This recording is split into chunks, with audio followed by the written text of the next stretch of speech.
Welcome to the Caddo Convos, the podcast that explores the vibrant community of businesses thriving in Caddo Office Reimagined. We're here to shine a light on the incredible entrepreneurs and professionals who make the most of our private offices, co-working spaces, and day office rentals in the Dallas-Fort Worth suburbs.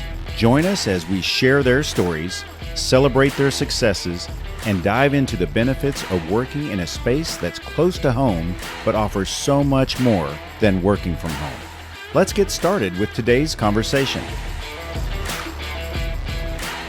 Joining me today on this episode of Caddo Convos here at the Allen Caddo Office Reimagined is my new friend Tilda Tart, who is the president and founder of Blue Butterfly Writing. How are you, Tilda? I'm doing well. Thank you for the invite. I'm so glad to have you here. So tell me, what is Blue Butterfly Writing? What sets you apart?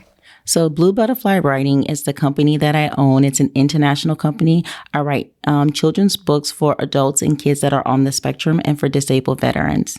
How did you start doing such a thing? And tell me about your titles. Okay. So basically, I'm a cognitive tool occupational specialist. And what I do is I specialize in helping people figure out how their kids are different and unique that are on the spectrum. And I also help disabled veterans and what they're doing with them being part of the special needs community as well. How I started to do this was I recently got let go from my job after working for the same company for over 10 years. Mm-hmm. And I had created my LLC in 2022, 2023 timeframe. And I started writing my kid's book then. And it's an autobiography based on my life because my son has special needs. And so there's no book out on the market that actually is tailored toward kids who are autistic or that are on a spectrum. So I wrote the book in literally 30 minutes to kind of help parents out on what's going on with their kid, how can they understand what's going on with special needs children from that perspective. And so the book just kind of sat on the shelf for about 2.5, 3 years until I got let go. And I was like, okay, after doing 28 years of IT support for the federal government and for this company for over 10 years, I'm like, what is my next move? What am I going to do? And I sat there and I literally wrote my second book in about 20 minutes at 2:00 in the morning. And I said, well, I think this is what I'm going to do. Let's move forward with that. So yeah, I was like, I'm onto something. So being able to write that second book in 20 minutes, I was like, okay, this is my new calling, is to focus on the special needs community and get these books out there for everyone who needs it. The first book is titled For Little Sunshine. Tell me about the writing process, where that title came from. Well, the For Little Sunshine title comes from both of my kids. So my son's nickname is Little and my daughter's nickname is Sunshine. So that's how I came up with the name For Little Sunshine. All the other names I thought about just didn't really make sense. And I figured For Little Sunshine is great because it's for both of my children. And at the same time, for all the parents that are out there that have special needs kids, they have their nicknames for their children too. And so this book is not only for my little sunshines in my life, but for the little sunshines in everyone else's life as well. And your second book? The second book is called For Little Sunshine, How Am I Feeling Journal. That one comes from a place of helping my son understand facial expressions. So it actually took me 2.5 years to show him facial expressions so he can understand what they are. So this book actually takes the information that I've learned from 2.5 years and for 7 years of play therapy, and I encompass it into one book, which the children or adult can actually write how they're feeling on one side and write it out in context form. And it actually has the space for them to actually circle how they're feeling because it has all 7 of the facial expressions on one side. So they can know what each one of them are. And then on the right-hand side, they can draw their emotions, which is tied to play therapy. So for 7 years of play therapy, what they had me do with my son is once a month, I'd have a parent session and they would say, this is how your son is feeling this month. And so you would take that emotion, you would work on that emotion with your child for the month to help them overcome that obstacle. So what I did was I took 7 years of play therapy, 2.5 years of my son learning all the facial expressions. And back then, he's 12 now. All this information wasn't widely available on the internet to be able to find in one location. You had to pull from different resources. And I put that all in a book for parents for $14.99. And then it's a 6-month journal, actually workbook. So parents can actually figure out how their child is feeling every single day. Fascinating. Yes. What a valuable resource. Yes. You're wearing these beautiful blue butterfly earrings. Tell me about that name. What inspired that? Blue Butterfly Writing. Well, basically, as a child growing up in Louisiana, right? Being in the country, I was a tomboy, right? Used to hang out with the boys all the time. I would sit down and watch butterflies fly all the time. And my favorite color butterfly was blue. So I would sit there and just wait for the blue butterflies to come out. And so being in the country, butterflies would, harvest all the time. And so when I was looking for a name for my company, all the names I wanted was taken, because I'm an IT person, right? So I'm always thinking technical. And so every name I looked up just didn't come up. And so I said, well, let me sit back and let me think of something that's so unique and so different, that's personal to me. And so Blue Butterfly Writing just came out and I was like, wow, this is amazing. So I love it. I branded almost everything I have is Blue Butterflies. And I had it before I created my company. And so when it came to me, I'm like, this is just me, like everything Blue Butterfly. So yeah. You didn't just start here. Like I said, it started in your childhood. We were inspired by this beautiful creature. You chose a career, but then once you had children, you were inspired differently. Take us on a little journey about your life. So basically, just growing up being a country girl, I just loved writing. Actually, as a child, that was my first passion, was I wanted to be an author and write in magazines when I was little. And then I discovered computers in about the third grade. And being in the third grade, I learned who Bill Gates was. I started playing on computers, saw the little DOS screen, and you were able to play. And I said, this is fascinating. And so I fell in love with computer programming. And so throughout high school, I took all of the IT classes that I can take. I was number one in all of my classes. And after joining the military, I still wanted to do computers. And so I landed in the field of IT, doing that for over 28 years, which is what I love. Infrastructure builds, automation, all that fun stuff, securing networks. And then I started to write again. I kind of wrote throughout it, wrote a bunch of like poems and stuff like that and journaling a lot. And so having an autistic kid, my son is 12 now. When he was about 3 years old, I discovered that he was different. Both me and my ex-husband, we were like, something's just not quite right with him. He's different than my 25-year-old, right? So our kids were completely different. So it's like, what is going on with him? So basically I started journaling about my life with him, when I started to see differences in him, the anxiety, the stress, him having social issues in school. So I was writing this down, and after speaking to his neurologist and his special needs dentist, they were like, you should really write this stuff down. I said, I thought about writing a kid's book. And so literally for the last probably 10 years, I kept saying, I'm going to write a children's book. And one day I wrote it and I didn't publish it. And I was like, when's this kid's book coming out? I was like, I'm working on it. I'm going to get it done. And it wasn't until I lost my job where I really focused on just getting it done. And I realized this is my new purpose now. It's taking everything that I've learned from my son and putting it out there for the world, because no one is doing what I'm doing. And a lot of parents who have kids who are quote unquote not special needs, they always put them on the forefront, right? They always advertise and brag about that child. But that child that you have that special needs, that's unique and different, a lot of parents hide them in the background. They never go any place. They don't take them anywhere because they're considered a behavioral problem, right? They're the kids who hide underneath the table when you're in a restaurant. They're the kids that kick and scream all the time when you're in the grocery store and you're like, what is wrong with that kid? Not knowing that something is really wrong with that child. And it wasn't until I had my own son with special needs that I was like, okay, this is why he's kicking and screaming. Found out that he had sensory issues with his eyes, sensory issues with his hearing, social anxiety issues with having crowds being around him. And so once I started to discover these pieces, I started to write it down in a kid's book so that way parents and children can understand this. And my goal is for parents who have kids that are on the spectrum to be able to read this book and be able to say, this is my kid, and these are the resources that I have that are available to me to help treat my children. Because I wrote it out in a very plain format and in a kid's format where they can read it to their child and be like, hey, my child is acting this way, right? They have issues when we go into stores like Victoria's Secret, right? That was one of the biggest stores I had issues with my son when he was little, because Victoria's Secret has really, really bright lighting. A lot of female stores do, because what they do is they want to highlight the items so the women can buy them, because the shinier it is, the prettier it is, doesn't matter the cost. But for a kid who has sensory issues, that's really harsh for them. Same thing with Target. When you go into Target is much brighter than Walmart, right? Target has bright lights on everything. Things in the stands, they stand out. Their shelves are shinier.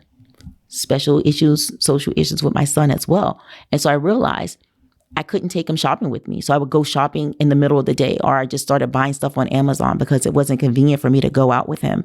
And then once I started to discover what his issues were and write them down, then I could address them one by one. So as I started to address each one of those issues, then I was able to take him different places. I was able to take him to Victoria's Secret, but I had to buy him eyeglasses that had blue lens on them. I can take him to dog parks, right? Because my son can hear the same thing, decibels, as a dog, really high or really low, by bringing him to an ear, nose, and throat doctor. I fixed that by noise cancellation headphones.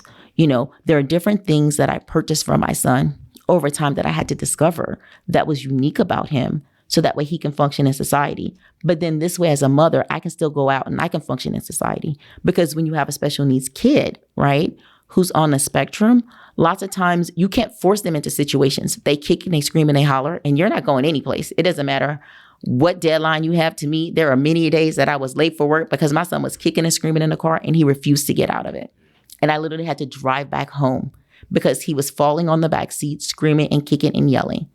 And so you have to take a step back as a parent. You have to relax. You have to calm down, because when you're calm, they're calm. And you can't just pull them because they're going to kick and scream and they're going to hurt you or they're going to hurt someone else, right? Themselves. Yeah. My cognitive tools, I've learned that helps to keep him calm. So give him a stress ball, right? Give him a stress pen. Put noise cancellation on his head. That's why I created my cognitive tool line, because I realized in school he was having quote unquote behavioral problems when it really wasn't a behavioral problem. It was a sensory issue. And so a lot of times school systems and daycare systems get it confused because they're like, oh, well, your child is a behavioral problem. They're negative. They get kicked out of daycare. My son got kicked out of over 25 daycares. And I can guarantee you there's tons of special needs parents who are listening to this who's saying, that's my kid. Yeah. Right. But I now have tools that can help them out to help their children at a younger age, so that way they don't have to have the pain points that I went through as a parent, where I had to discover this is what keeps my child calm. By giving them cognitive tools when they're in a moment of a behavioral problem, helps them to calm down immediately. You're in the military. Thank you for your service. Thank you. Army veteran. Yes. I see you have some interesting things you did there. I see that you were in the first Black female armory unit. Tell me a little bit about that time. So I served at HHC 159 Aviation Brigade. So that is the unit that split off from 101 Aviation Brigade. So when people are looking at the military and they're looking at the Army, 101 is the biggest division of the Army. So it got so big that they couldn't hold all of the units, all of the soldiers in under one umbrella. So 101 split into 159 Aviation Brigade in 1998. So when I got there at that unit, it had only been split for probably just a few months. And so when I got there, I was actually the first Black female armorer who supported at that unit. So yeah, I did that at 19 or 20 years old. And at the time, I didn't realize that I was making history. But now I'm looking back and I'm like, wow, I was really the first Black female armorer there, and I did audits there. I showed people how to use their weapons and stuff like that. So it was actually pretty cool. I learned a lot from being an armorer and being in supply. And not just that, but the military taught me how to balance things, and they taught me how to educate other people and how to be a leader.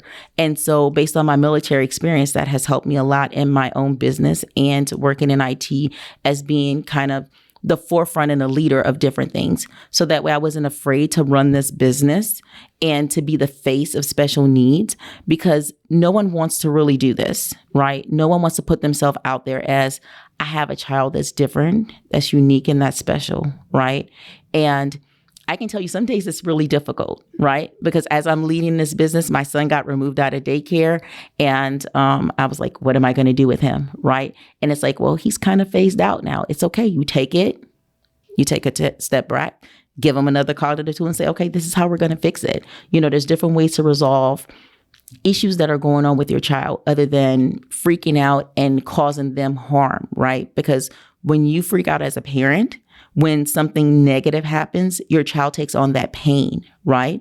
And so what I've learned to do is take a step back, listen, evaluate, and figure out, how can I change the situation, right? So with my line of cognitive tools, I went through every single product on my line, and I picked out each and every last one of them. I handpicked each one. Most of them aren't even available in the United States, so you're only going to find it exclusively on my line to help kids calm down, to help them with their social issues, to help them relax, to help parents relax. Because my goal is, if my kid is relaxed and they're calmed down, then I can actually take a break and I can relax. And maybe I can have that glass of wine that I was looking forward to having.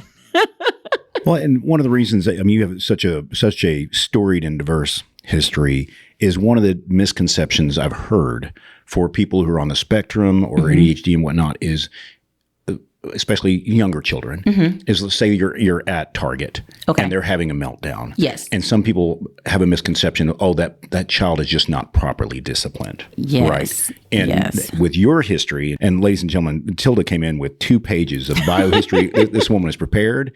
And I know you're disciplined and you know how to properly discipline, but this is a different situation, and to dispel that misconception, is part of the tools that you're developing. Is it isn't discipline, it's understanding, it's empathy, it's education, and all of those things that you've been working on. Yes, it is. And one of the things I discovered too from having those situations with my kid in Target when he was little and not having any type of cognitive tools to help him focus and stay on track was it was chaotic, right? It's what do I do to calm them down? And as a parent, the first thing you want to do is grab them.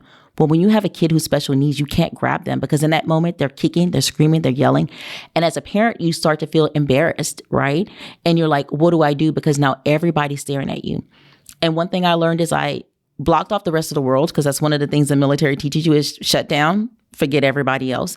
And I focus on my son in that moment, because at that moment, my son needs care because something freaked him out. So as a parent, it's your responsibility to figure out what happened in that situation to cause your child to quote unquote misbehave, right? And I call it a meltdown. What happened to your child in that moment? Sometimes you won't get the answer right away. Sometimes you got to sit back and it takes you 2 or 3 days to figure it out. But if you utilize my cognitive tools and you bring them with you and you have them and your kid is having a meltdown and you hand it to them in that moment, right? You're teaching them, right? If you're having a meltdown, you give them a cognitive tool. They use it for a minute or 2, then you take it away from them. Guarantee you they calm down every single time. With my son, stress balls, it was hard for me to find it, right? Before I created my own cognitive tool line, it would take me 6, 7, 8 months to find a tool that would cause my son to calm down. Not all cognitive tools are made the same. Not all stress balls are made the same. You'll find something on the market, but it may not work as well as what I have, because at the end of the day, I've tested it. I know that it works. There are tons of kids who have utilized my products and are like, this is amazing. I love this. My son, every single item on my cognitive tool line, he's used it and he loves it. And he's like, this makes me feel calm. This makes me feel great. I've noticed a difference in his attitude too, because now he has tons of tools where before I only had maybe 2 or 3 that you can go and buy and find for your kid that they like. Because trust me, when you have a special needs kid, they have one favorite tool. And most parents call it a toy, but I call it a tool because in the moment when your kid is acting up, if you hand it to them and they calm down, then you take it away from them after they calm down. In that moment, they're good. And that's why I call it a tool. And all of my cognitive tools are 504 compliant. They're IAP compliant. They're part of Title I.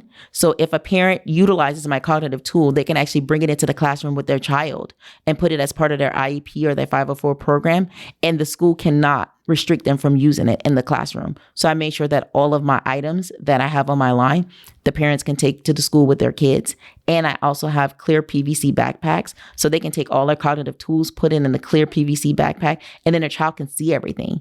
Because most parents who have kids on the spectrum, they don't like anything to be hidden. They want to be able to see, to touch, and to feel. So if they put all their cognitive tools in one clear backpack where their child can use it, it's easy for them to find. And it's great because they can use it at sporting events. So they can go to the Dallas Cowboys Stadium with it. They can go to school with it. They can go to Six Flags with it. They can go to Target with it. They can go to Walmart, any place that they want with these cognitive tools. And I've noticed with my son, because we love Cowboys games, right? I'm not a Cowboys fan. I'm a Saints fan, but we do go to some Cowboys games.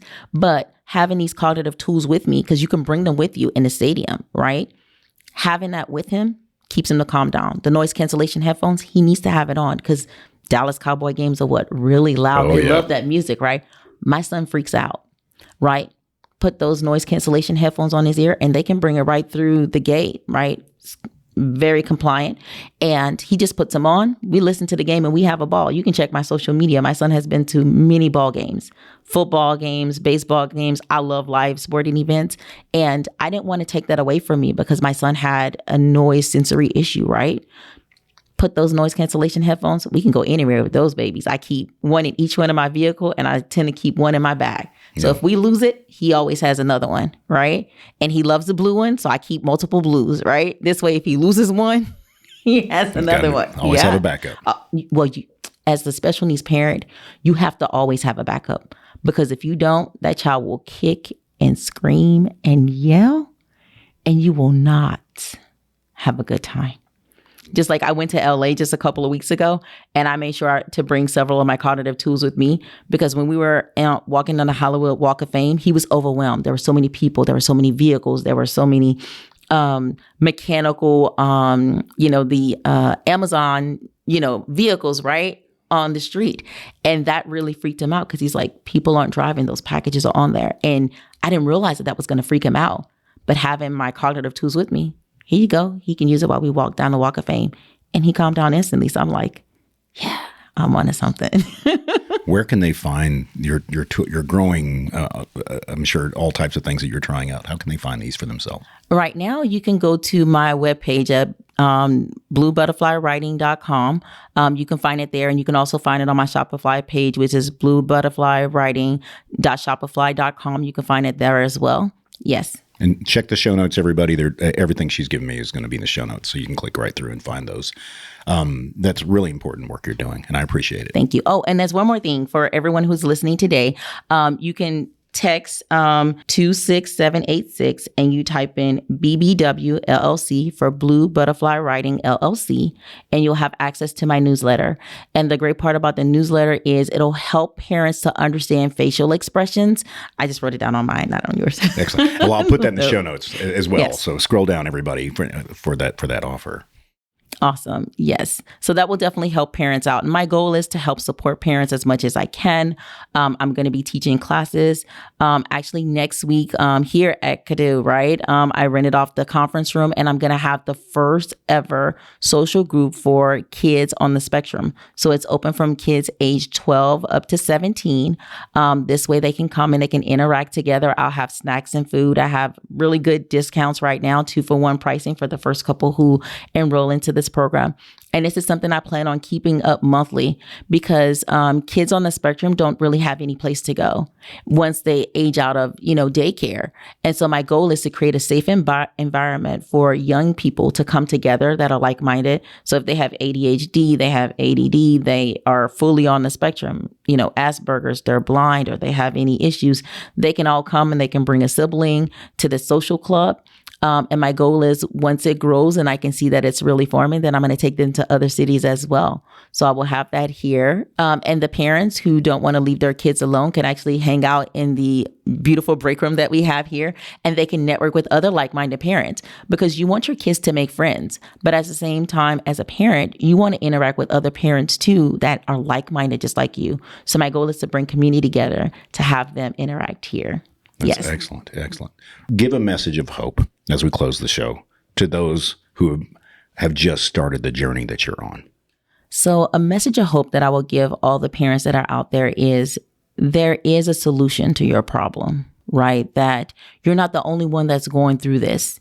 A lot of parents feel as if they're alone. There's no one that understands them, and they have a hard time trying to figure out what resources are. I'm here to help support that. I'm here to take out that question out of what you need and how you can support your kid, right? We're a community together. Let's get together. Let's work together. Let's figure out how we can help our children to become more socially active. And if they don't want to interact with a lot of kids, that's perfectly fine. That is okay. Love your kids the way that they are. One of the things I tell my son is, he's not special needs, he's special, right? And he's special because God made him unique and different, the same way God made his sister unique and different, not because he's special needs, but because he is loved. For a little sunshine. Yes, for a little sunshine. And the accompanying workbook and all the cognitive tools do you have available? Yes. There's tons on the line. And then I also added in some golfing and some fishing stuff in there. So the fishing is actually part of my cognitive tool line as well, believe it or not. And it could be written off as part of Medicaid Part B, and as part of being a disabled veteran. You can get reimbursement for that as well by going to DMV as well. And I have an article that'll be coming out in about another week or so that will go over all the details of how you can actually file under Medicare Part B to be able to get reimbursement for all of my cognitive tools, and how you can get reimbursement from the VA as well. Excellent. Well, it sounds like Blue Butterfly is a resource for a lot of different people. Yes, it is. And so, again, I ask everybody, scroll down to the show notes, and everything Tilda has given me will be there. You can click right through and get in touch with her and get engaged. Thank you so much. So I'm so glad you were on the show today. It was really great meeting you and talking to you. Thank you for having me on the show. I appreciate it. Thank you so much. And thank you to everyone who's listening. I hope you learned something new today from me. Thank you for joining us today on the Caddo Convos podcast. A huge shout out to our incredible network of members for making our community vibrant and supportive. If you're looking to boost your productivity and reduce the isolation of working from home, consider joining us at Caddo Office Reimagined. Our spaces are designed to meet your evolving needs, support remote work, and foster a sense of community that's hard to find at home. Whether you're a startup aiming for growth, a freelancer seeking a professional setting, or a company looking to optimize resources, Caddo offers a perfect blend of flexibility and innovation. By joining us, you'll be a part of a dynamic business ecosystem that helps you thrive. For more information, visit caddooffices.com. Thanks for listening, and we'll see you next time on Caddo Convos.